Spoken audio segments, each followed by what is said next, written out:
Je suis rentré tôt, un sac de nourriture thaïlandaise dans la main gauche et une bouteille de vin dans la droite.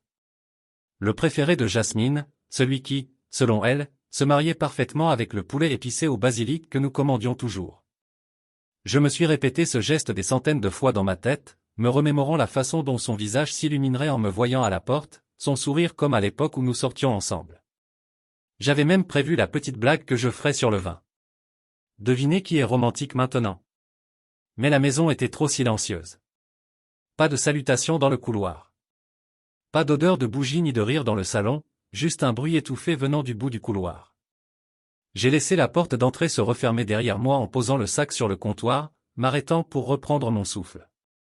Mon ventre se serra. Quelque chose clochait.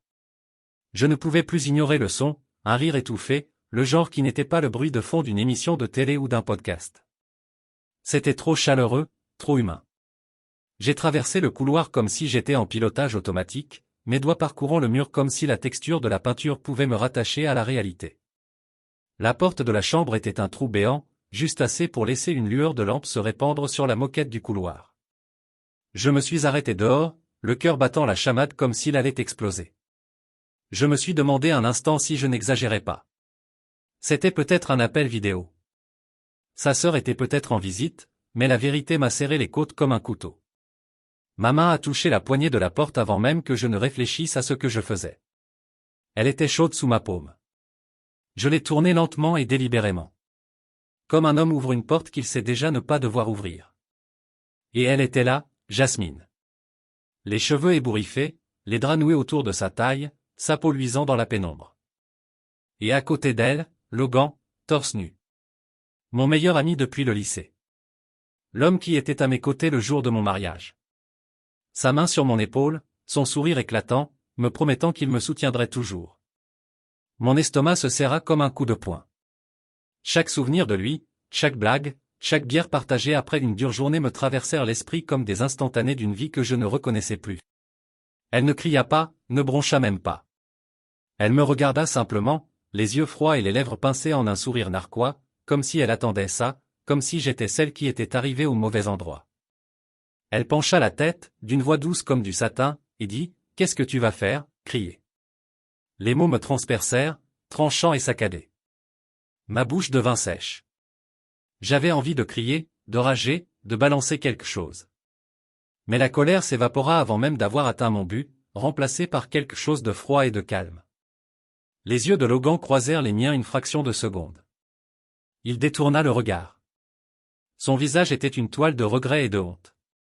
Il ne bougea pas, n'essaya pas de s'expliquer. Je vis le tremblement dans sa mâchoire, la façon dont sa poitrine se soulevait et s'abaissait avec des respirations superficielles. Il n'était plus le héros qu'il avait été pour moi, juste un lâche dans un lit qui n'était pas le sien. Je laissai le silence s'installer entre nous, l'air chargé de toutes ces années de confiance, de rire et de secrets partagés. Puis je souris. Ni colère, ni juron, ni émotion, juste un sourire tandis que je tendais la main vers la porte. Mes doigts ne tremblaient pas. Mon cœur ne battait plus. J'en avais fini avec eux deux. Ni larmes, ni questions, juste un simple choix. Je me retournai, sortis et refermai la porte derrière moi avec un clic qui ressemblait au point final d'une phrase. Ce fut le dernier instant que je vécus pour quelqu'un d'autre que moi. Debout dans le couloir, l'odeur de la cuisine thaïlandaise s'échappant de la cuisine, je laissai échapper un soupir que je n'avais pas réalisé avoir retenu. L'air était différent, chargé d'une liberté que je n'avais pas goûtée depuis des années. Le rire de Jasmine n'avait plus d'emprise sur moi. La trahison de Logan ne me faisait plus mal. J'étais libre, non pas parce qu'il m'avait libéré, mais parce que je l'avais choisi. Je repensais au moment où Logan et moi regardions le match ensemble. Nos rires résonnaient dans le salon comme si nous étions frères. Je repensais aux yeux de Jasmine le soir de nos fiançailles. Comme ils brillaient quand elle avait dit qu'elle me choisirait toujours. Je repensais à chaque mensonge, à chaque nuit tardive au bureau, à chaque appel manqué qui prenait désormais tout son sens. Et puis j'ai laissé tomber. J'ai tout laissé tomber parce que ça ne valait pas la peine de s'y accrocher. Plus maintenant. J'ai pris la cravate à emporter sur le comptoir, la serrant dans mes bras comme un trophée. Je n'avais pas besoin de leurs explications. Je n'avais pas besoin de leurs larmes. Je n'avais même pas besoin de leur culpabilité. Tout ce dont j'avais besoin, c'était de cet instant, cet instant calme et décisif pour me réapproprier les morceaux de moi-même que j'avais donnés trop facilement. Je suis sorti sans me retourner. Le bruit de mes pas sur le trottoir, ferme et assuré. Et à cet instant, j'ai su que ma vie m'appartenait enfin à nouveau. Le sac de provisions semblait plus lourd qu'il n'aurait dû. Mais je le serrais fort. Le vin n'était toujours pas ouvert, son étiquette promettant une douceur qui ressemblait à un mensonge. Je le portais quand même. Peut-être le boirais-je seul. Peut-être le jetterais-je à la poubelle. Mais peu importait maintenant. Le monde extérieur sentait la pluie, propre et piquante. Et je la respirais comme si c'était la première fois que je respirais la liberté. Je marchais jusqu'à ma voiture, la déverrouillai et m'assis au volant. Mon reflet dans le rétroviseur était différent, plus dur, peut-être plus fort. Un homme brisé, mais décidé à ne plus jamais être aussi faible. Je démarrai. Les voyants du tableau de bord brillèrent comme une promesse.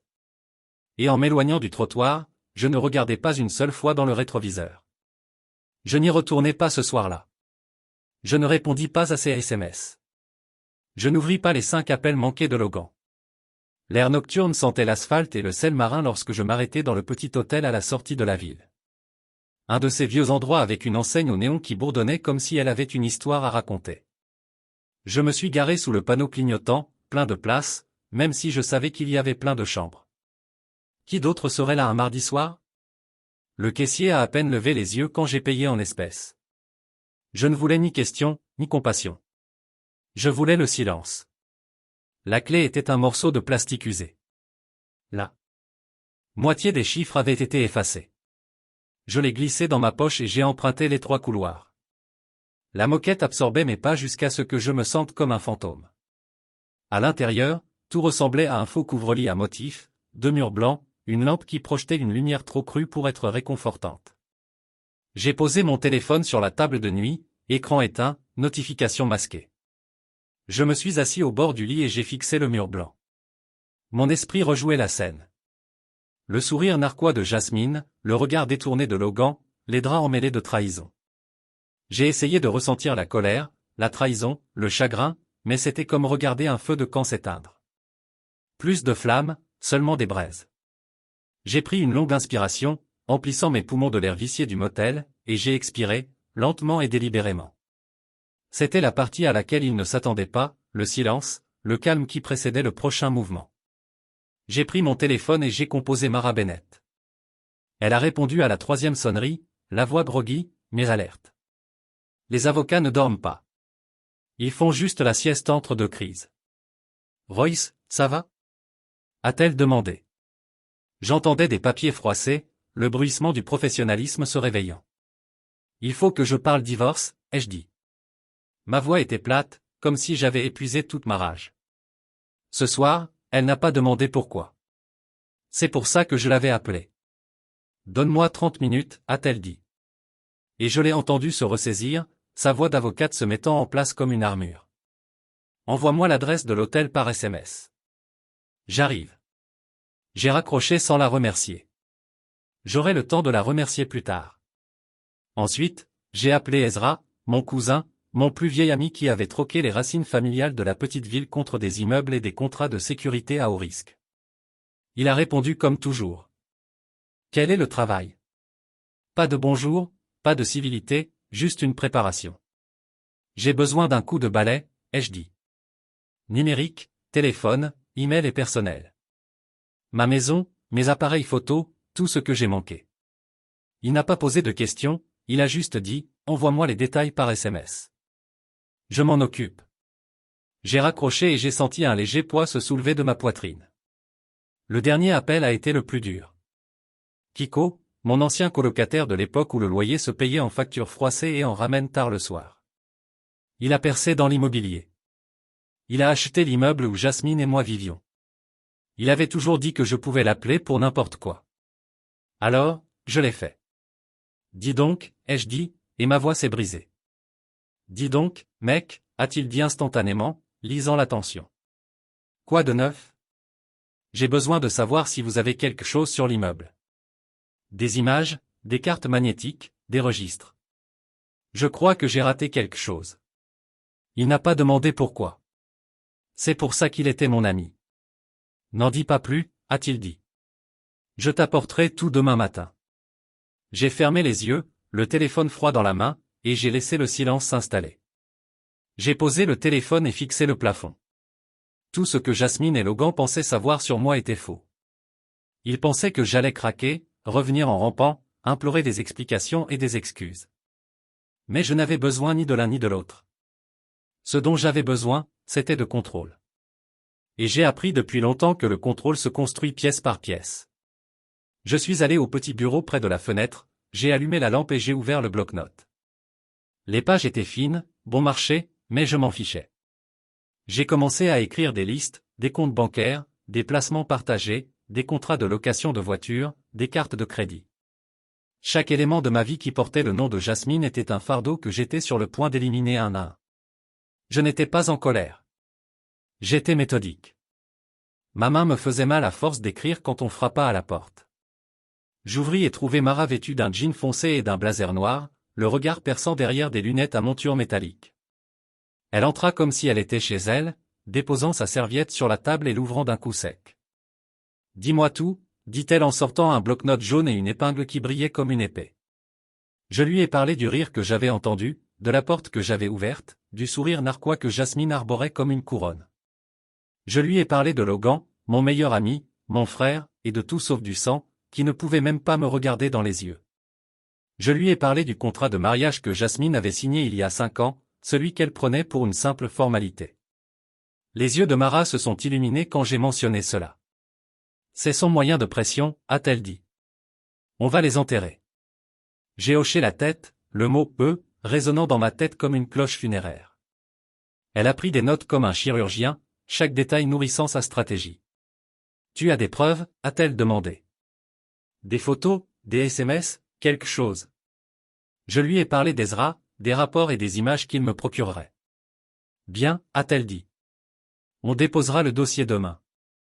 Je rédigerai tout ce soir. Elle a refermé sa mallette avec un claquement qui a résonné comme un marteau. Repose-toi. Royce, dit-elle. Tu as une guerre à gagner. Je la regardais partir, ses talons claquant comme des coups de feu sur le sol du couloir. De nouveau seul, je me rallongeai sur le lit. Les draps sentaient l'eau de Javel, comme s'ils avaient été lavés trop souvent. Je pensais à Jasmine, probablement encore dans ce lit avec Logan. Pensaient-ils avoir gagné? Pensaient-ils que j'allais m'effondrer? J'ai failli rire.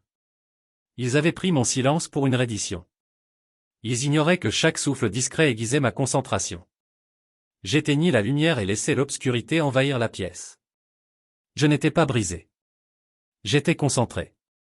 Et demain, l'effondrement commencerait. Au lever du soleil, la douce lueur du soleil matinal se glissa sur les stores craquelés du motel, dessinant des rayures d'or terne sur le sol. Je n'avais pas dormi. Pas vraiment. Mon esprit était trop occupé à passer au crible chaque détail de la vie que j'avais construite avec Jasmine, chaque compte commun, chaque remboursement de prêt immobilier, chaque signature que nous avions griffonnée sur des documents censés être conservés. Pour toujours. J'avais construit cette maison. J'avais versé la compte. J'avais contacté l'entrepreneur lorsqu'elle a voulu refaire la cuisine. Et Logan. Je lui avais offert une bouée de sauvetage lorsqu'il avait créé cette petite société, Silent Capital, qu'il avait promis de rembourser en 3 ans. Je croyais en lui comme je croyais en elle. Et maintenant, en une seule nuit, les 2 personnes en qui j'avais le plus confiance avaient transformé cette croyance en plaisanterie. Mon téléphone vibrait, un message d'Ezra. Les images et les journaux sont sécurisés. On pouvait y lire, sauvegarde effectuée. On vous transmettra bientôt. Je laissais le soulagement m'envahir comme une brise fraîche. La trace numérique était essentielle. Je devais être méticuleuse, pas émotive. C'est ce qui me distinguerait d'eux. Le monde appellerait cela une trahison, mais moi, je l'appelais business. Et business, je le comprenais. Je quittais la chambre de motel juste au moment où le soleil pointait à l'horizon. L'air était vif, chargé de ce vague parfum d'embrun qui semblait toujours s'infiltrer dans la ville. Je montai dans ma voiture et me rendis directement à la banque. J'avais pris rendez-vous avec la directrice de l'agence la veille au soir, et j'avais fait appel à une personne que j'avais aidée pour une transaction immobilière 1 an plus tôt. À mon arrivée, elle m'accueillit à la porte, son sourire professionnel et radieux, et s'exerça. Monsieur Royce, par ici? Dit-elle en me guidant vers son bureau vitré. Elle ferma la porte derrière moi et me fit signe de m'asseoir. Que pouvons-nous faire pour vous aujourd'hui? Demanda-t-elle. Je n'ai pas perdu de temps. Je dois révoquer l'accès à tous les comptes joints avec effet immédiat, dis-je d'une voix égale mais ferme. Gelez-les, puis rééditez-les uniquement à mon nom. Elle hésita, son regard se portant sur l'alliance en or que j'avais encore au doigt. Je ne peux pas, commença-t-elle, mais je la coupai avec un aperçu des documents, le contrat de mariage signé par Jasmine, les images de surveillance horodatées qu'Ezra avait déjà transmises. Tout cela soigneusement relié dans un dossier. Elle avait violé les conditions. J'ai dit que tout était là. Clause d'infidélité, confiscation automatique des biens communs. J'ai les documents. Avez-vous besoin d'un avocat en ligne ou pouvons-nous continuer? Elle jeta un coup d'œil aux documents, son visage se figeant dans une neutralité professionnelle. Je vais m'en occuper immédiatement, dit-elle. En moins d'une heure, l'accès de Jasmine avait été supprimé. Elle ne le saurait qu'en essayant de glisser sa carte. L'idée de voir son visage confus se transformer en panique ne me réjouissait pas vraiment, mais cela me semblait être une justice. Je suis passé à l'étape suivante, quittant la banque avec une froide efficacité qui m'a même surpris. La voiture de luxe qu'elle conduisait, du moins à mon nom. J'avais signé ces papiers moi-même, confiant qu'elle ne me donnerait jamais de raison de la récupérer. J'ai appelé le concessionnaire et pris des dispositions pour qu'on la récupère. Le gérant, un autre contact qui me devait une faveur, n'a même pas demandé pourquoi. On la récupérera dans une heure, avait-il promis. Et voilà. Pas de dispute, pas d'explication interminable, juste une décision commerciale. Vient ensuite le cabinet de Logan, l'agence boutique qu'il avait créée avec mon capital silencieux 3 ans plus tôt. Je l'avais laissé en être le visage parce qu'il avait besoin de gagner. Parce qu'il avait dit que cela l'aiderait enfin à reprendre sa vie en main. Je croyais en son enthousiasme, en ses promesses de partenariat. Quel idiot j'avais été, mais un idiot avec la paperasse. Lorsque j'avais investi, j'avais pris soin de structurer le tout comme une société en commandite, ce qui signifie que j'en détenais la moitié. Un fait que Logan avait clairement oublié. J'ai appelé l'associée gérante, une femme nommée Rena, qui me respectait bien plus que Logan. Il est temps que je joue un rôle plus actif dans l'entreprise. Je lui ai dit, voix calme. À compter d'aujourd'hui. Elle a hésité une seconde, puis a soupiré. C'est à toi, Royce. Nous allons rédiger le transfert de gestion. J'ai raccroché et j'ai laissé l'instant s'installer. Et un matin, j'ai démantelé la vie que Jasmine et Logan avaient essayé de construire dans mon dos, sans jamais élever la voix. L'étape finale était Mara. Je l'ai rencontrée à son bureau, le soleil matinal filtrait à travers la fenêtre comme s'il me faisait une ovation debout. Elle m'a regardé par-dessus ses lunettes de lecture, un petit sourire aux lèvres. Tout est là, a-t-elle dit en faisant glisser le contrat sur la table. Sa signature, les griffes, la preuve horodatée. Elle a refermé le dossier avec un clic satisfait. Je vais classer aujourd'hui. Elle est privée de tout ce qu'elle pensait posséder. J'ai hoché la tête, une pression dans ma poitrine s'apaisant enfin. Ce n'était pas une vengeance. C'était une conclusion. Elle avait rompu le contrat qu'elle avait promis d'honorer, et maintenant, ce contrat la brisait. Ezra m'a envoyé les dossiers, des images de sécurité horodatées montrant l'utilisation de la carte magnétique de Jasmine, des captures d'écran des messages échangés avec Logan, et même les enregistrements numériques de l'hôtel où il s'était réfugié le mois dernier. Tout était là, disposé dans un ordre chronologique parfait. Ce n'était pas une crise de colère. C'était une guerre chirurgicale. Je ne leur donnerai pas la satisfaction de me voir transpirer ou de m'entendre rager. Je gérerai cela comme j'ai géré tous les autres obstacles de ma vie avec précision. À midi, j'étais de retour dans ma voiture, l'esprit étrangement calme. Le monde extérieur semblait différent, plus léger, d'une certaine manière. J'avais passé des années à laisser Jasmine définir ma valeur, à laisser l'amitié de Logan me rendre aveugle à son fil dentaire. Mais plus maintenant. J'ai allumé la radio et me suis laissé envahir par la musique. C'était un vieux morceau de blues, le genre que mon père écoutait le dimanche matin, à l'époque où la vie semblait plus simple. Les riffs de guitare emplissaient la voiture. La bande-son d'une vie que je me réappropriais enfin. En passant devant l'immeuble que j'appelais autrefois chez moi, je n'ai pas ralenti. Qu'elle se demande où était passé l'argent. Que Logan panique aux appels des investisseurs. J'avais joué. J'avais joué mon jeu. Et maintenant, la partie était perdue. Je n'avais plus d'excuses. Plus aucune chance à donner. Je leur avais tout donné. Et ils avaient tout gâché. Le monde ne me devait pas de tourner la page. J'ai construit la mienne. Et tandis que le soleil montait plus haut dans le ciel, j'ai réalisé que pour la première fois depuis des années, je ne vivais pour personne d'autre. Je vivais pour moi. Les plans de sortie étaient en marche. Et demain, l'effondrement commencerait. L'air du matin semblait retenir son souffle tandis que je retournais à mon bureau. J'avais pris le chemin le plus long, laissant la ville s'éveiller autour de moi.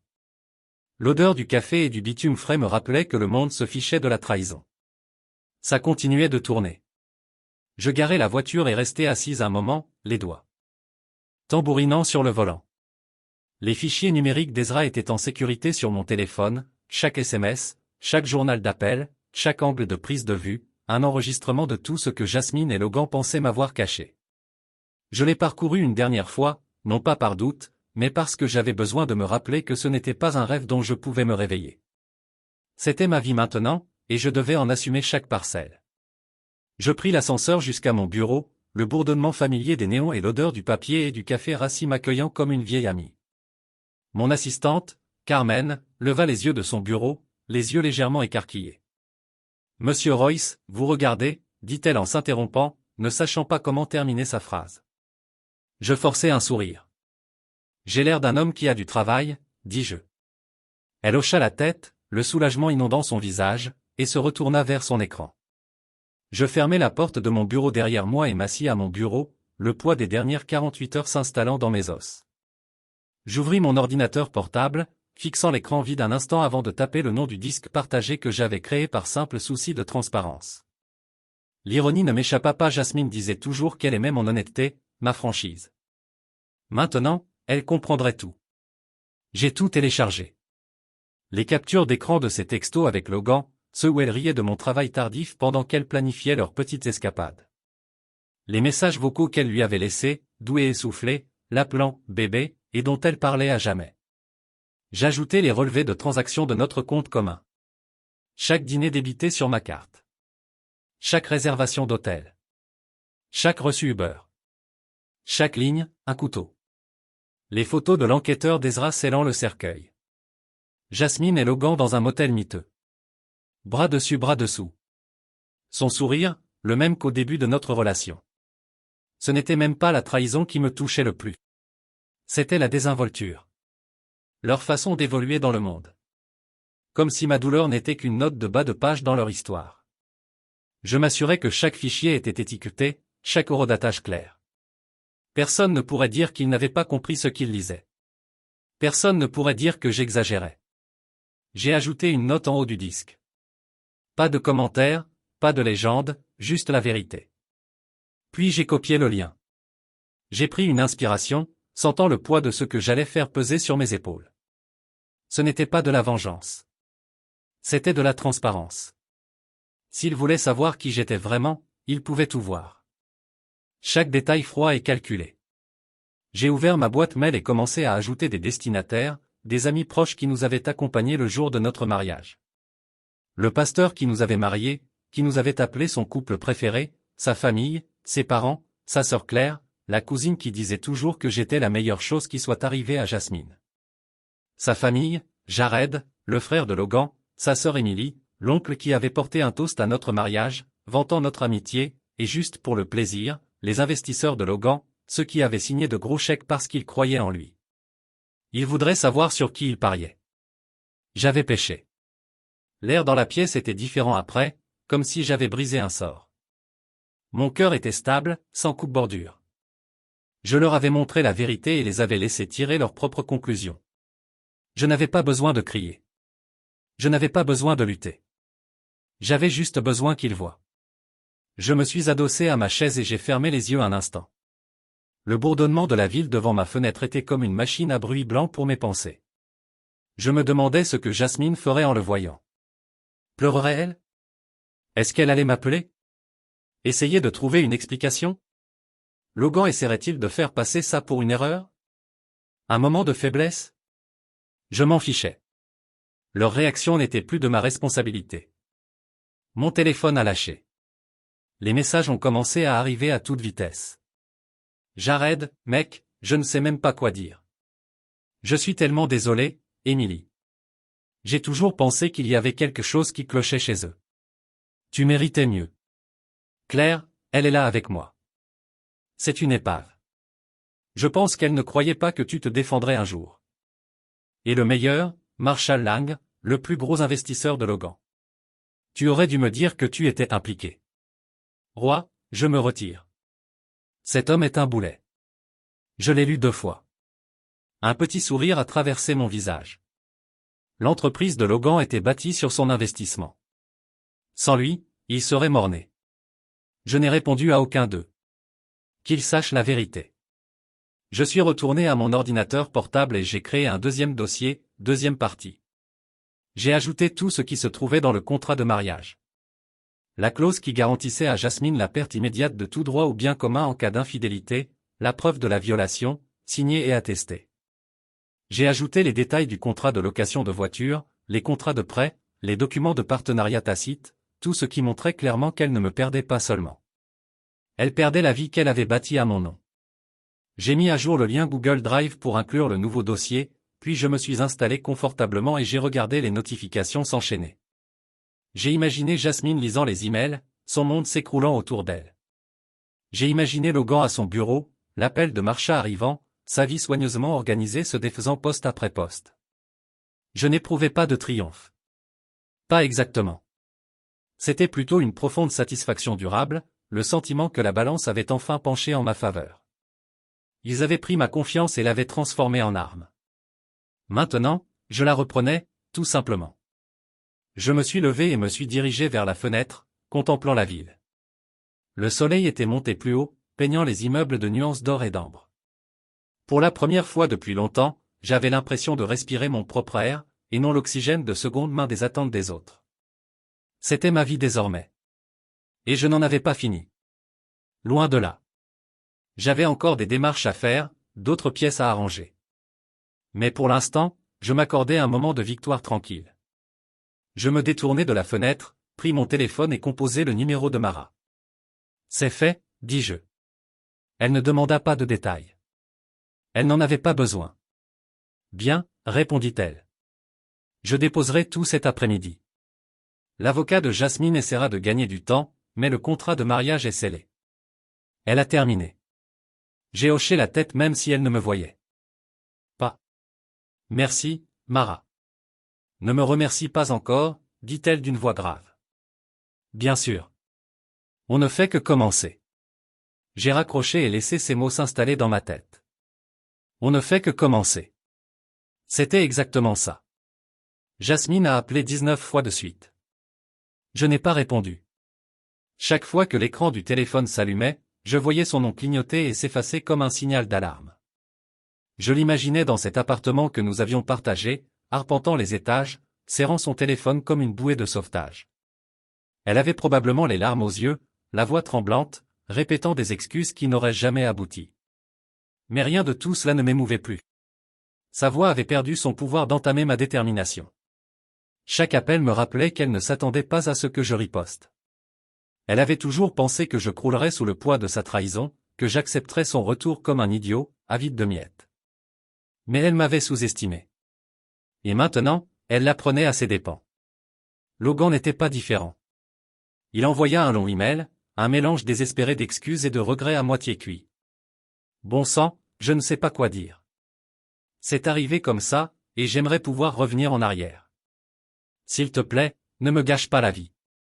Je l'ai lu 2 fois, absorbant chaque mot, chaque supplication pathétique, avant de l'archiver sans réfléchir. S'il avait voulu préserver sa vie, il aurait dû se tenir à l'écart de ma femme. La frontière entre pardon et conséquence avait toujours été ténue avec moi, et il l'a déclenchée comme une mine antipersonnelle. Je me suis servi un verre d'eau du réfrigérateur et l'ai bu lentement, laissant la fraîcheur balayer toute amertume persistante. Ce n'était plus de la colère. C'était du calcul. Je construisais un nouveau monde sur les ruines qu'ils avaient faites de l'ancien. Et dans ce nouveau monde, il n'y avait pas de place pour les secondes chances, seulement pour les leçons, et Logan était sur le point d'apprendre la sienne. L'un des investisseurs de Logan, Marshall Lang, m'a contacté le lendemain matin. Sa voix était calme mais sèche. Le genre de ton sérieux. Tu aurais dû me dire que tu étais impliqué, Royce, a-t-elle dit. Je me retire. Cet homme est un handicap. Je la voyais presque, les cheveux tirés en arrière, le téléphone collé à l'oreille. Je parcourais les bilans pendant qu'elle parlait. Elle n'a pas perdu de temps en sentimentalisme et j'ai respecté cela. Compris, j'ai dit les mots avec douceur et mesure. Je coordonnerai le transfert d'actifs. Elle a marqué une pause. Je t'ai toujours apprécié, Royce. Tu es un homme intègre. J'ai failli rire. C'est mon objectif. J'ai répondu. Elle a raccroché d'un ton sec. Bonne chance. Et j'ai senti le déclic du téléphone comme une guillotine s'abattre sur le fragile empire de Logan. Je n'ai même pas eu besoin de consulter les nouvelles pour savoir ce qui allait se passer. Le bureau de Logan serait en plein effondrement. Le personnel, déjà méfiant face à son leadership erratique et aux rumeurs qui circulaient, commencerait à chercher des issues. On n'attend jamais que le navire coule pour se précipiter vers des canaux de sauvetage. À midi, mon téléphone vibrait de captures d'écran et de messages de contact communs. Vous avez entendu ce qui s'est passé chez Brox Consulting? L'un disait, le personnel quitte le navire. Les RH ont eu vent de mes douteux. Un autre disait, il est en mode contrôle des dégâts, mais il est trop tard. Les messages s'accumulaient comme des trophées, chacun témoignant du chaos que j'avais déclenché d'un seul geste bien placé. Le cabinet d'avocats de Jasmine, toujours prompt à se distancier des scandales, l'avait mise en congé administratif, assorti d'une évaluation interne. J'ai lu l'avis sur le site web du cabinet, avec mon sourire, mais sincère. Les mêmes associés qui avaient autrefois loué son dévouement la qualifiaient désormais de potentielle source de préoccupation.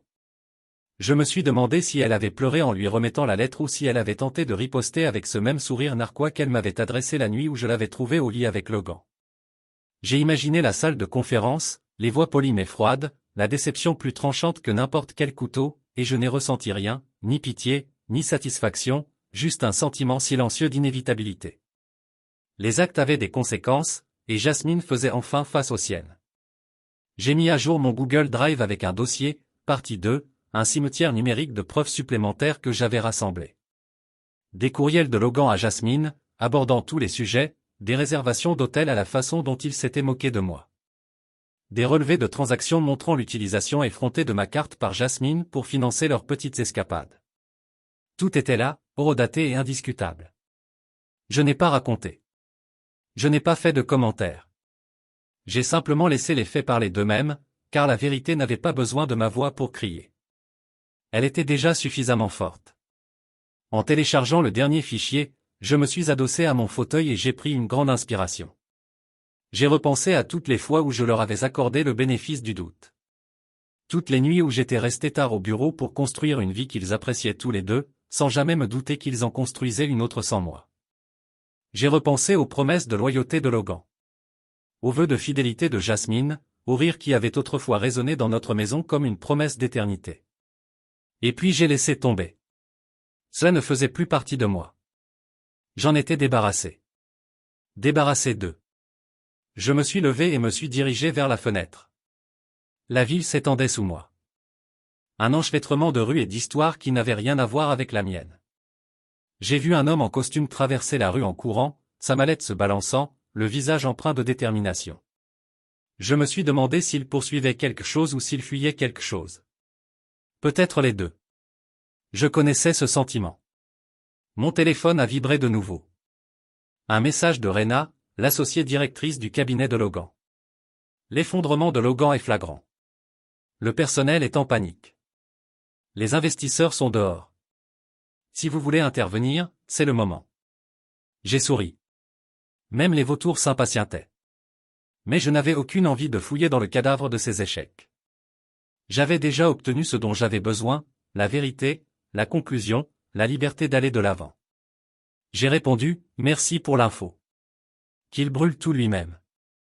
Parce que parfois, la meilleure vengeance était de les regarder s'effondrer sous le poids de leur propre choix. J'ai éteint mon téléphone et laissé le silence envahir la pièce. Ce n'était pas un silence pesant. Il était net, comme une ardoise fraîchement blanchie.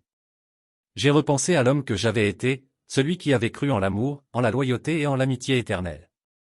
Il avait été bon, peut-être même naïf, mais il avait aussi été gentil. Et je n'allais pas l'enterrer dans l'amertume. J'allais lui rendre hommage en construisant quelque chose de plus fort, de plus intelligent, de plus pur. Plus d'illusions, plus de mensonges, juste moi. Entier, stable et indestructible. Dehors, le soleil baissait, projetant de longues ombres sur la ville.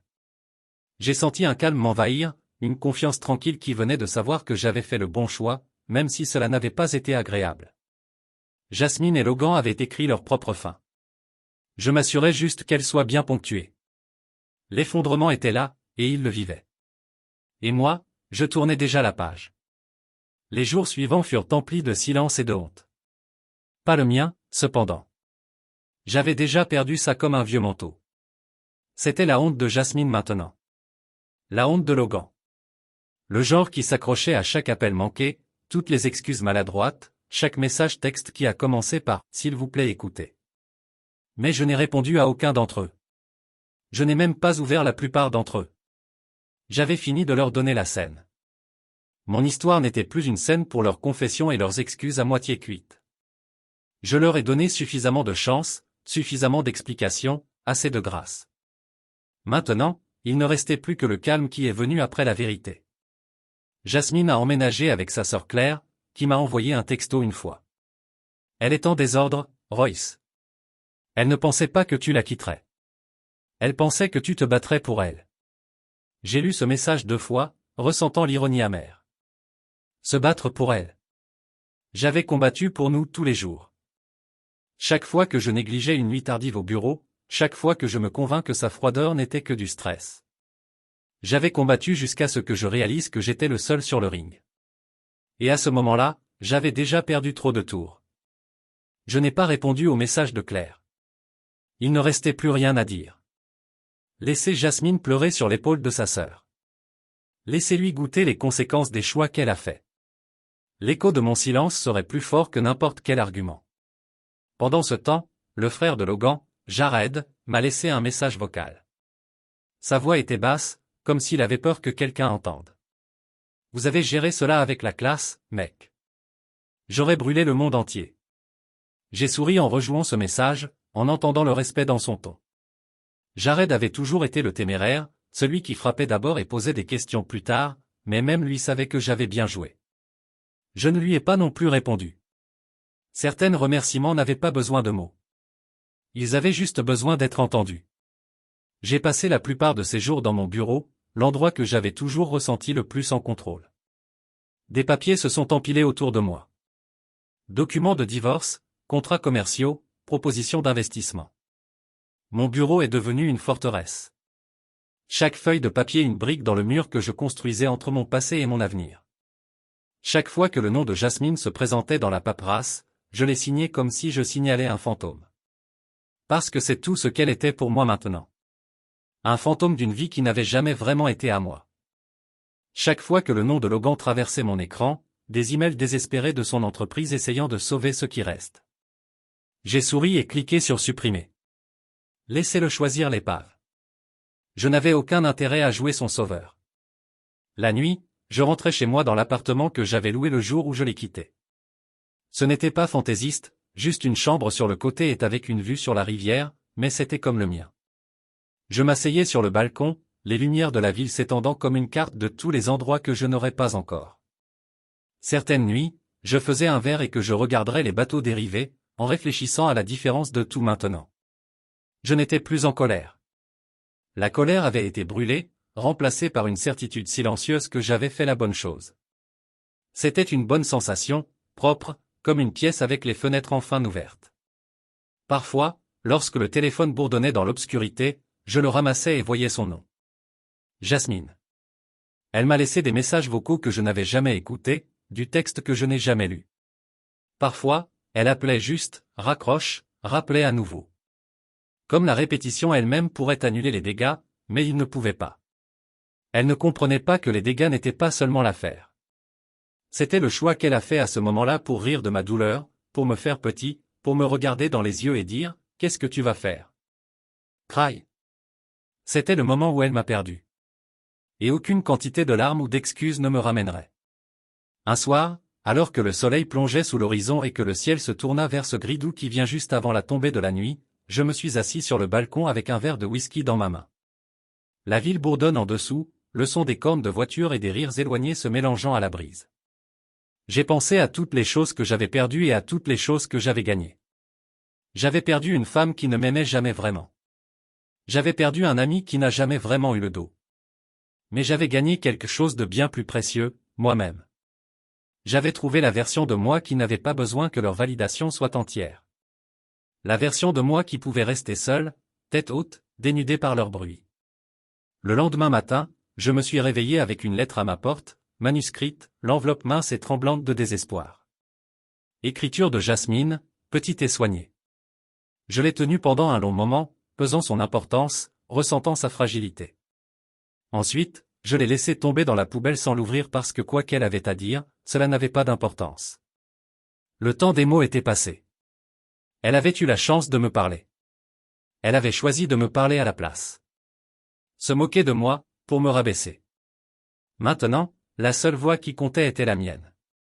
Au bureau, Carmen leva les yeux de son bureau et sourit quand je suis entré. « Bonjour, Monsieur Royce, dit-elle, sa voix stable. Je suis retourné sourire. Matin, Carmen. Allons travailler. Et c'était tout. Pas de drame, pas de seconde de supposition, juste des affaires comme d'habitude, parce que c'est ce qu'est la vie, j'ai réalisé. Une série de choix qui façonnent qui vous devenez. Et j'avais fait mon choix. J'avais choisi moi-même. Chaque signature sur ces papiers de divorce était un pas vers l'homme que je voulais être, l'homme que je savais que je pouvais être sans le poids mort de la trahison me traînant. Cet après-midi, j'ai reçu un SMS de Jared. Si jamais vous avez besoin d'un verre ou d'une soirée, frappez-moi. Vous êtes de bonnes personnes, Royce. J'ai souri, mon cœur plus léger qu'il ne l'avait été depuis des semaines. Peut-être que je le prendrai un jour. Peut-être. Mais pour l'instant, je me contentais du calme. Le silence n'était pas solitaire. C'était paisible. C'était le son de mon rythme cardiaque. Stable et sûr. Plus noyé par le bruit des autres. Dans ce silence, j'ai trouvé ma force. Et j'ai réalisé que je n'avais pas besoin des larmes de Jasmine ou des excuses de Logan. Je n'avais besoin de la validation de personne mais la mienne. Parce qu'à la fin, la seule voix qui comptait était celle dans ma tête en disant « Vous avez fait la bonne chose ». Et j'ai écouté cette voix comme si c'était l'Évangile. Une semaine plus tard, Jasmine s'est présentée à mon bureau. J'étais au milieu d'un appel avec l'un de mes nouveaux clients, un petit groupe immobilier désireux d'étendre leur portefeuille lorsque la voix de Carmen a crépité à travers l'interphone. « Monsieur Royce, votre femme, l'ex-femme est là. Elle dit que c'est urgent. » Le mot y pendait serré et inconfortable. Ex-femme. Je l'ai laissé s'installer, j'ai goûté sa finalité, puis je l'ai laissé tomber. Envoyez-la, dis-je, ma voix stable. Le client sur la ligne a ramassé mon ton, s'est arrêté, puis a offert un poli. Nous pouvons reprogrammer si vous le souhaitez. J'ai secoué la tête même s'il ne pouvait pas me voir. Pas besoin. Enroulement, dis-je, concluons l'accord avec le calme pratiqué. J'ai terminé l'appel et j'ai levé les yeux tandis que Jasmine entrait. Elle avait l'air différente. Pas de maquillage. Les cheveux se sont repoussés dans un chignon désordonné, comme si elle essayait de sauver quelque chose du chaos. Ses yeux étaient gonflés, rouges, comme si elle n'avait pas dormi depuis des jours. Elle serrait son téléphone comme un talisman, son pouce retraçant l'écran encore et encore. Je ne me suis pas levé. Je ne lui ai pas offert un siège. Elle se tenait là dans l'embrasure de la porte, prise entre vouloir courir et vouloir mendier. « Pouvons-nous parler ?» demanda-t-elle, sa voix petite, presque fragile. J'ai laissé échapper une inscription lente. « Bien sûr, dis-je, le mot goûtant comme de la glace dans ma bouche. J'ai fait un geste vers les chaises du hall à l'extérieur de mon bureau.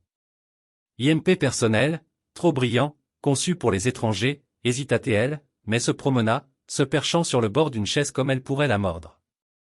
Je me penchai contre le cadre de la porte, les bras croisés. « Que voulez-vous, Jasmine ?» J'ai demandé. Le nom se sentait à l'étranger sur ma langue maintenant, comme un alias pour quelqu'un que je connaissais. Elle regarda le sol, ses doigts tapotant l'écran du téléphone. « J'ai foiré », chuchota-t-elle, sa voix à peine audible sur le bourdonnement du bureau. « Je sais que je l'ai fait, mais ne pouvons-nous pas au moins essayer? Elle me regarda alors, ses yeux désespérés, à la recherche de l'homme qui avait l'habitude de se pencher en arrière pour la rendre heureuse, mais cet homme était parti. Je me suis penché, fermant la distance entre nous juste assez pour qu'elle puisse sentir la finalité dans ma voix. Tu te souviens, j'ai dit, la nuit où je t'ai attrapé avec Logan. Tu m'as demandé. Qu'est-ce que tu vas faire? Crie. Elle cligna des yeux, le souvenir la frappant comme une gifle. Eh bien, j'ai continué. Je ne l'ai pas fait. J'ai prévu. J'ai laissé les mots s'enfoncer, regarda sa bouche partie comme si elle était sur le point de dire quelque chose, mais rien ne sortit. Comme ma douleur était une note de bas de page dans leur histoire. Je me suis assuré que chaque fichier était étiqueté, à chaque heure claire. Personne ne pourrait dire qu'il ne comprenait pas ce qu'il regardait. Personne ne pouvait dire que je réagissais de manière excessive. J'ai ajouté une note en haut du disque. Pas de commentaires, pas de légende, juste la vérité. Ensuite, j'ai copié le lien. J'ai pris une respiration, ressentant le poids de ce que j'allais faire de m'installer sur mes épaules. Ce n'était pas une vengeance. C'était la transparence. S'il voulait savoir qui j'étais vraiment, il pouvait tout voir. Chaque pièce froide est calculée. J'ai ouvert mon email et commencé à ajouter des destinataires. Des amis proches qui s'étaient tenus à côté de nous le jour de notre mariage. Le pasteur qui nous avait épousés, qui nous avait appelé son couple préféré. Sa famille, ses parents, sa sœur Claire, la cousine qui a toujours dit que j'étais la meilleure chose qui soit jamais arrivée à Jasmine. Sa famille, le frère de Logan, Jared, sa sœur Emily, l'oncle qui avait donné un toast à notre mariage, faisant l'éloge de notre amitié. Et juste pour le plaisir, les investisseurs de Logan, ceux qui avaient écrit les gros chèques parce qu'ils croyaient en lui. Ils voudraient savoir sur qui ils pariaient. J'avais péché. L'air dans la pièce était différent par la suite, comme si j'avais cassé un sort. Mon cœur était stable. Pas de tremblement dans mes mains. Je leur avais montré la vérité et je les ai laissés tirer leurs propres conclusions. Je n'avais pas besoin de crier. Je n'avais pas besoin de me battre. J'en avais juste besoin pour voir. Je me suis penché en arrière sur ma chaise et j'ai fermé les yeux pendant un moment. Le bourdonnement de la ville à l'extérieur de ma fenêtre comme une machine à bruit blanc pour mes pensées. Je me demandais ce que Jasmine ferait quand elle le verrait. Va-t-elle pleurer? M'appellerait-elle? Essayer de l'expliquer. Logan essaierait-il de le faire tourner comme une erreur? Un moment de faiblesse? Je m'en fichais. Leur réaction n'était plus ma responsabilité. Mon téléphone buste. Les messages ont commencé à arriver rapidement et furieux. Jared, mec, je ne sais même pas quoi dire. Je suis vraiment désolé, Emily. J'ai toujours pensé que quelque chose était avec eux. Vous méritez mieux. Claire, elle est là avec moi. Elle est en désordre. Je pense qu'elle ne croyait pas que vous vous défendriez jamais. Et le meilleur, Marshall Lang, le plus grand investisseur de Logan. Vous auriez dû me dire que vous étiez impliqué, Royce. Je me retire. Cet homme est une responsabilité. J'ai lu celui-là 2 fois. Un petit sourire rampant sur mon visage. La société de Logan a été construite sur son investissement. Sans cela, il serait mort dans l'eau. Je n'ai répondu à aucun d'entre eux. Laissez-les s'asseoir avec la vérité. Je me suis retourné à mon ordinateur portable et j'ai créé un deuxième dossier, la deuxième partie. J'ai tout ajouté à partir du contrat de contrat. La clause qui garantissait la confiscation immédiate de Jasmine de toute réclamation à des actifs. Conjoint en cas d'infidélité, la preuve de la violation, signé et témoin. J'ai ajouté les détails des locations de voitures, les accords de prêt, les documents de partenariat silencieux, tout ce qui a clairement indiqué qu'elle ne me perdait pas. Elle perdait la vie qu'elle avait construite sur mon nom. J'ai mis à jour le lien Google Drive pour inclure le nouveau dossier, puis je me suis assis et j'ai regardé les notifications dans la bague qui tombe. J'ai imaginé que Jasmine lisait les courriels, son monde s'effondrant autour d'elle. J'ai imaginé Logan à son bureau, l'appel de Marsha arrivant, sa vie soigneusement organisée démêlant un élément de ligne à la fois. Je ne me sentais pas triomphe. Pas exactement. Cela ressemblait plus à une profonde satisfaction constante, un sentiment que les échelles avaient finalement fait pencher en ma faveur. Ils ont pris ma confiance et en ont transformé une arme. Maintenant, je le reprenais simplement. Je me suis levé et j'ai marché jusqu'à la fenêtre, regardant les toits de la ville. Le soleil avait grimpé plus haut, peignant les bâtiments dans des tons d'or et d'ambre. Pour la première fois depuis longtemps, j'avais l'impression de respirer mon propre air, pas l'oxygène d'occasion des attentes des autres. C'était ma vie maintenant, et je n'avais pas fini. Pas par un long coup. J'ai eu plus de mouvements à faire, plus de pièces à organiser. Mais pour l'instant, je me suis permis un moment de victoire tranquille. Je me suis détourné de la fenêtre, j'ai décroché mon téléphone et j'ai composé Mara. C'est fait, dis-je. Elle n'a pas demandé de détails. Elle n'en avait pas besoin. Bien, répondit-elle. Je vais tout déposer cet après-midi. L'avocat de Jasmine essaiera de caler, mais le contrat est hermétique. Elle a terminé. J'ai hoché la tête même si elle ne pouvait pas me voir. Merci, Mara. Ne me remerciez pas encore, a-t-elle dit, sa voix calme. Bien sûr. Nous ne faisons que commencer. J'ai raccroché et laissé ces paroles s'installer dans mon esprit. Je commence juste. C'était exactement vrai. Jasmine a appelé 19 fois de suite. Je n'ai pas répondu. Chaque fois que l'écran du téléphone s'allumait, j'ai regardé son nom clignoter et s'estomper comme un panneau d'avertissement. Je l'ai imaginé dans cet appartement que nous avions partagé autrefois, arpentant les sols, serrant son téléphone comme une bouée de sauvetage. Elle avait probablement des larmes dans ses yeux, la voix tremblante alors qu'elle répétait des excuses qui n'atterriraient jamais. Mais rien de tout cela ne m'a ému plus. Sa voix avait perdu son pouvoir pour dépasser ma détermination. Chaque appel était juste un autre rappel qu'elle ne s'attendait pas à ce que je riposte. Elle avait toujours pensé que je s'effondrais sous le poids de sa trahison, que je l'accepterais comme un imbécile, désespéré pour les restes. Mais elle m'avait sous-estimé. Et maintenant, elle apprenait à la dure. Logan n'était pas différent. Il a envoyé un long email, un mélange désespéré d'excuses et un regret à moitié cuit. Mec, je ne sais pas quoi dire. C'est juste arrivé, et j'aimerais pouvoir le reprendre. S'il te plaît, ne gâche pas ma vie. Je l'ai lu 2 fois, prenant chaque mot, chaque plaidoyer pathétique, avant de l'archiver sans une seconde pensée. S'il voulait garder sa vie intacte, il aurait dû garder ses mains hors de ma femme. La ligne entre le pardon et les conséquences avait toujours été un rasoir mince avec moi, et il l'avait trébuché comme une mine. Je me suis versé un verre d'eau du réfrigérateur et je l'ai siroté lentement, laissant la fraîcheur laver toute amertume persistante. Ce n'était plus de la colère. C'était le calcul. Je construisais un nouveau monde des ruines qu'ils avaient faites de mon ancienne. Et dans ce nouveau monde, il n'y avait pas de place pour les deuxièmes chances, seulement les leçons, et Logan était sur le point d'apprendre le sien. L'un des investisseurs de Logan, Marshall Lang, a contacté le lendemain matin. Sa voix était calme mais coupée. Le genre de ton qui signifiait les affaires. Vous auriez dû me dire que vous étiez impliqué, Royce. Elle a dit, je me retire. Cet homme est une responsabilité. Je pouvais presque la voir, les cheveux tirés en arrière, le téléphone pressé contre son oreille. Je scannais les bilans pendant qu'elle parlait. Elle n'a pas perdu de temps sur la sentimentalité et je le respectais. Compris, dis-je, les mots lisses et mesurés. Je coordonnerai le transfert d'actifs. Elle fit une pause. Je t'ai toujours aimé, Royce. Vous êtes un opérateur propre. J'ai presque ri. C'est ce que je vise. J'ai répondu. Elle a terminé l'appel avec un curt.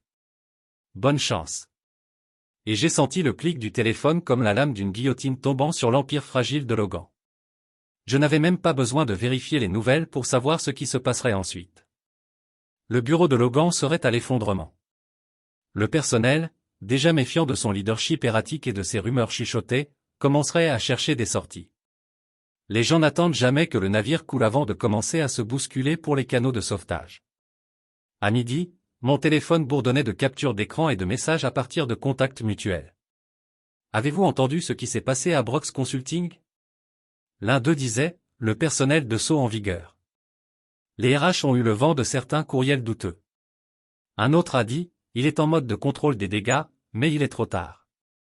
Les messages se sont empilés comme des trophées, chacun témoignant du chaos que j'avais déclenché avec un seul mouvement bien placé. Le cabinet d'avocats de Jasmine, toujours rapide pour se distancier du scandale, l'a mise en congé administratif, épinglant un examen interne. J'ai lu l'avis sur le site web de l'entreprise, mon type de sourire, mais authentique. Les mêmes partenaires qui avaient autrefois salué son dévouement l'ont désormais qualifié de responsabilité potentielle. Je me demandais si elle avait pleuré quand ils lui ont remis la lettre ou si elle avait essayé de riposter avec le même sourire narquois. Elle m'avait donné la nuit où je l'ai trouvée au lit avec Logan. J'imaginais la salle de conférence, les voix polies mais froides, la déception qui a coupé plus net que n'importe quel couteau. Et je ne ressentais rien, pas de pitié, pas de satisfaction, juste un sentiment tranquille d'inévitabilité. Les actions ont eu des conséquences et Jasmine était enfin face à la sienne. J'ai mis à jour le Google Drive avec un dossier de la deuxième partie, un cimetière numérique de preuves supplémentaires que j'avais rassemblé. Courriel de Logan à Jasmine, discutant de tout, des réservations d'hôtels à la façon dont ils avaient ri à mes dépens. Les enregistrements de transactions montrant l'utilisation effrontée de Jasmine de ma carte pour financer leurs petites escapades. Tout était là, à temps et incontestable. Je n'ai pas raconté. Je n'ai pas éditorialisé.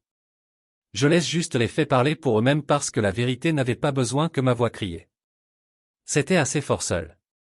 Alors que je téléchargeais le dernier fichier, je me suis penché en arrière sur ma chaise et j'ai pris une longue inspiration. J'ai pensé à toutes les fois que je leur ai donné le bénéfice du doute.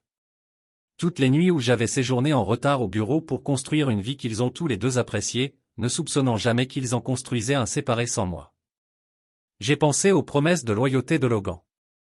Les vœux de fidélité de Jasmine, le rire qui avait autrefois résonné dans notre maison comme une promesse de toujours. Et puis je l'ai lâché. Cela ne faisait plus partie de moi.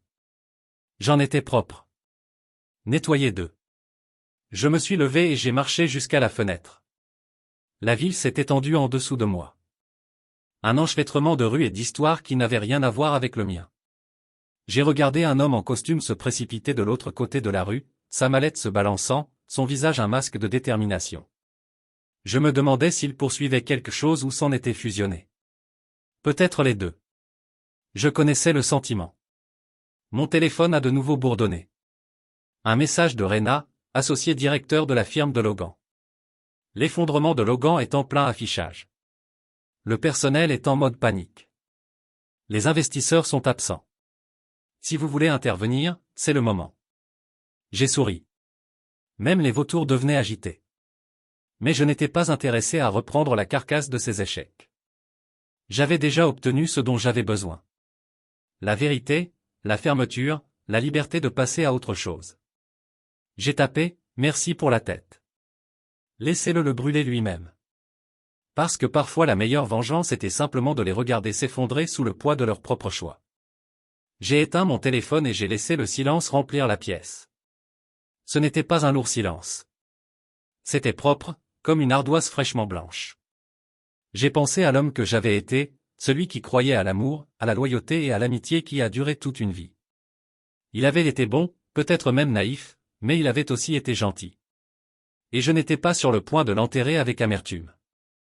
J'allais l'honorer en construisant quelque chose de plus fort, plus intelligent et plus propre.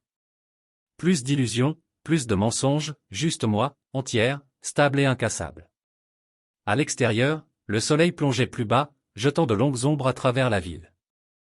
J'ai ressenti un sentiment de calme s'installer sur moi, une confiance tranquille qui venait de savoir que j'avais fait la bonne chose, même si cela ne se sentait pas bien.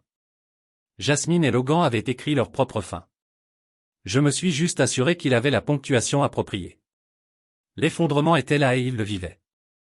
Et moi, je tournais déjà la page. Les prochains jours ont été remplis de silence et de honte. Pas le mien, cependant. J'avais déjà perdu ça comme un vieux manteau. C'était la honte de Jasmine maintenant. La honte de Logan. Le genre qui s'accrochait à chaque appel manqué, toutes les excuses maladroites, chaque message texte qui a commencé par « S'il vous plaît écoutez ». Mais je n'ai répondu à aucun d'entre eux. Je n'ai même pas ouvert la plupart d'entre eux. J'avais fini de leur donner la scène. Mon histoire n'était plus une scène pour leurs confessions et leurs excuses à moitié cuites. Je leur ai donné suffisamment de chance, suffisamment d'explications, assez de grâce. Maintenant, il ne restait plus que le calme qui est venu après la vérité. Jasmine a emménagé avec sa sœur Claire, qui m'a envoyé un texto une fois. Elle est en désordre, Royce. Elle ne pensait pas que tu la quitterais. Elle pensait que tu te battrais pour elle. J'ai lu ce message 2 fois, ressentant l'ironie amère. Se battre pour elle. J'avais combattu pour nous tous les jours. Chaque fois que je négligeais une nuit tardive au bureau, chaque fois que je me convins que sa froideur n'était que du stress. J'avais combattu jusqu'à ce que je réalise que j'étais le seul sur le ring. Et à ce moment-là, j'avais déjà perdu trop de tours. Je n'ai pas répondu au message de Claire. Il ne restait plus rien à dire. Laissez Jasmine pleurer sur l'épaule de sa sœur. Laissez-lui goûter les conséquences des choix qu'elle a faits. L'écho de mon silence serait plus fort que n'importe quel argument. Pendant ce temps, le frère de Logan, Jared, m'a laissé un message vocal. Sa voix était basse, comme s'il avait peur que quelqu'un entende. Vous avez géré cela avec la classe, mec. J'aurais brûlé le monde entier. J'ai souri en rejouant ce message, en entendant le respect dans son ton. Jared avait toujours été le téméraire, celui qui frappait d'abord et posait des questions plus tard. Mais même il savait que j'avais bien joué. Je ne lui ai pas non plus répondu. Certains remerciements n'avaient pas besoin de mots. Ils avaient juste besoin d'être entendus. J'ai passé la plupart de ces jours dans mon bureau, l'endroit que j'avais toujours ressenti le plus en contrôle. Des papiers se sont empilés autour de moi.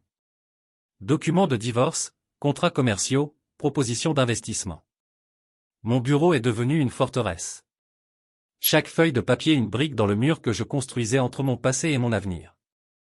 Chaque fois que le nom de Jasmine se présentait dans la paperasse, je l'ai signé comme si je signalais un fantôme. Parce que c'est tout ce qu'elle était pour moi maintenant. Un fantôme d'une vie qui n'avait jamais vraiment été à moi.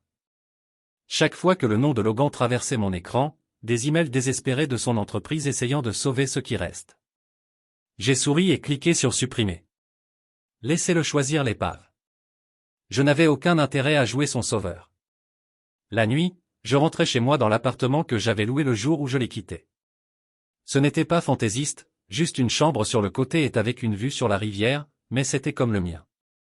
Je m'asseyais sur le balcon, les lumières de la ville s'étendant comme une carte de tous les endroits que je n'aurais pas encore.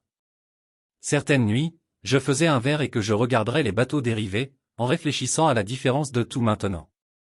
Je n'étais plus en colère.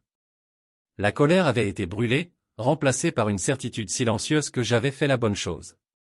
C'était une bonne sensation, propre, comme une pièce avec les fenêtres enfin ouvertes. Parfois, lorsque le téléphone bourdonnait dans l'obscurité, je le ramassais et voyais son nom. Jasmine. Elle m'a laissé des messages vocaux que je n'avais jamais écoutés, du texte que je n'ai jamais lu. Parfois, elle appelait juste, raccroche, rappelait à nouveau. Comme la répétition elle-même pourrait annuler les dégâts, mais il ne pouvait pas. Elle ne comprenait pas que les dégâts n'étaient pas seulement l'affaire. C'était le choix qu'elle a fait à ce moment-là pour rire de ma douleur, pour me faire petit, pour me regarder dans les yeux et dire, « Qu'est-ce que tu vas faire ?» Cry. C'était le moment où elle m'a perdu. Et aucune quantité de larmes ou d'excuses ne me ramènerait.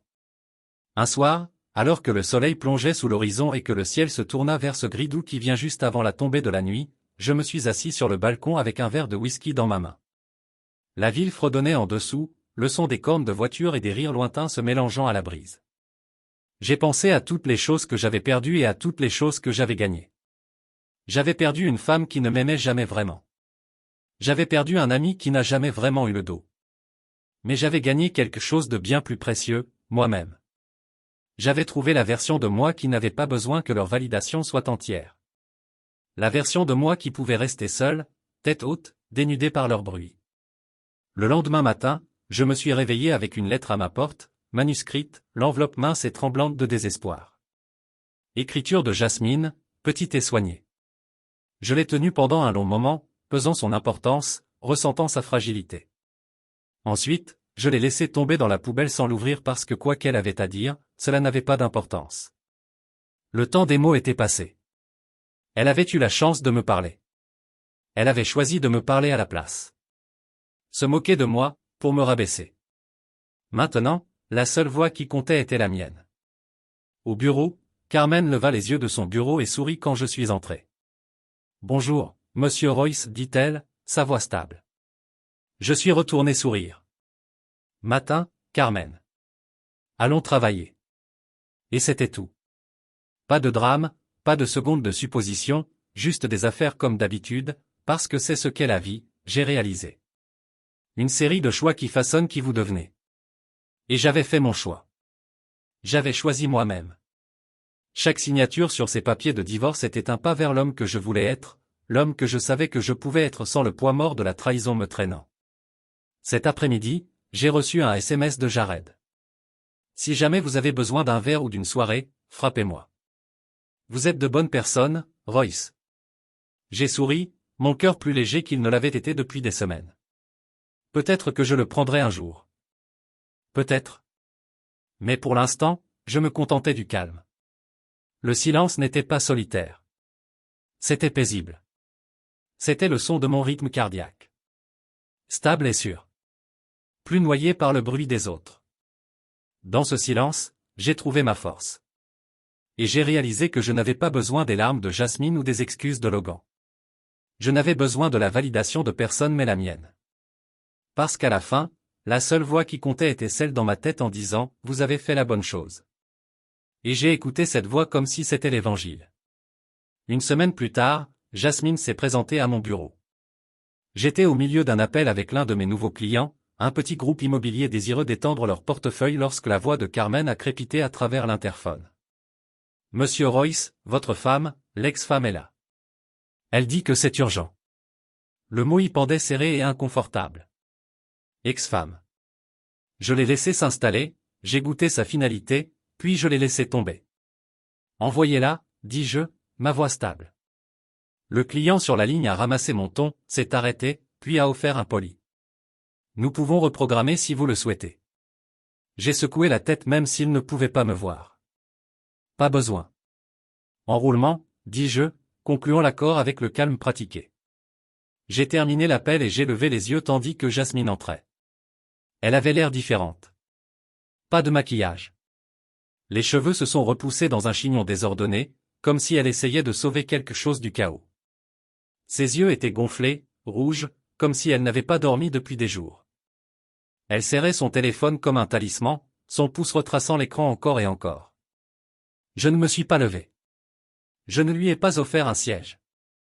Elle se tenait là dans l'embrasure de la porte, prise entre vouloir courir et vouloir mendier. « Pouvons-nous parler ?» demanda-t-elle, sa voix petite, presque fragile. J'ai laissé échapper une inscription lente. « Bien sûr, dis-je, le mot goûtant comme de la glace dans ma bouche. J'ai fait un geste vers les chaises du hall à l'extérieur de mon bureau. Impersonnel, trop brillant, conçu pour les étrangers. Elle hésita, mais se dirigea, se perchant sur le bord d'une chaise comme si elle pourrait la mordre. Je me penchai contre le cadre de la porte, les bras croisés. « Que voulez-vous, Jasmine ?» J'ai demandé. Le nom se sentait à l'étranger sur ma langue maintenant, comme un alias pour quelqu'un que je connaissais. Elle regarda le sol, ses doigts tapotant l'écran du téléphone. « J'ai foiré », chuchota-t-elle, sa voix à peine audible sur le bourdonnement du bureau. « Je sais que je l'ai fait, mais ne pouvons-nous pas au moins essayer ?» Elle me regarda alors, ses yeux désespérés, à la recherche de l'homme qui avait l'habitude de se pencher en arrière pour la rendre heureuse, mais cet homme était parti. Je me suis penché, fermant la distance entre nous juste assez pour qu'elle puisse sentir la finalité dans ma voix. « Tu te souviens, dis-je. La nuit où je t'ai attrapé avec Logan. Tu m'as demandé. Qu'est-ce que tu vas faire ? Cry. » Elle cligna des yeux, le souvenir la frappant comme une gifle. Eh bien, j'ai continué. Je ne l'ai pas fait.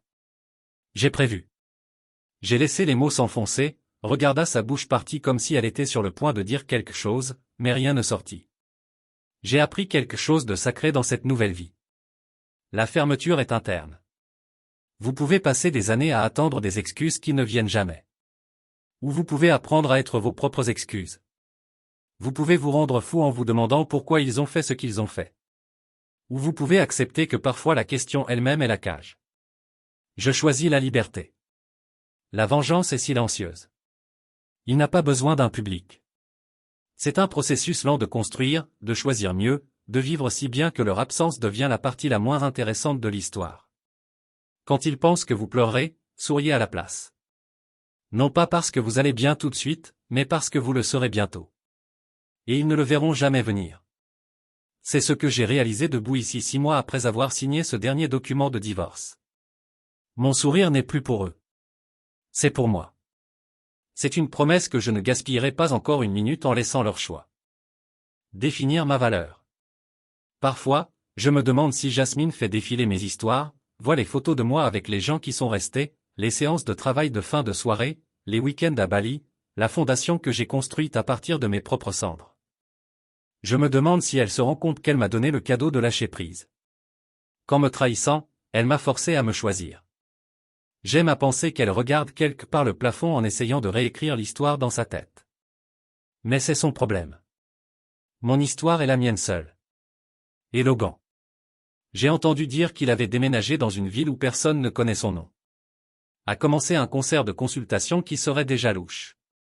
C'est son fantôme à Carrie. Je lui ai donné assez de ma loyauté pour durer toute une vie. Et tout ce qu'il m'a donné était une leçon. Un rappel que même les personnes les plus proches de vous peuvent maintenir le match qui allume le feu destiné à vous brûler. Mais voici la chose. Le match n'a que si vous le laissez attraper.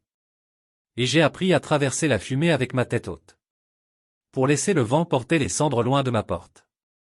Laissez-les se demander comment je suis resté si calme, comment j'ai gardé ma dignité, comment j'ai transformé chaque morceau cassé en quelque chose de solide et entier.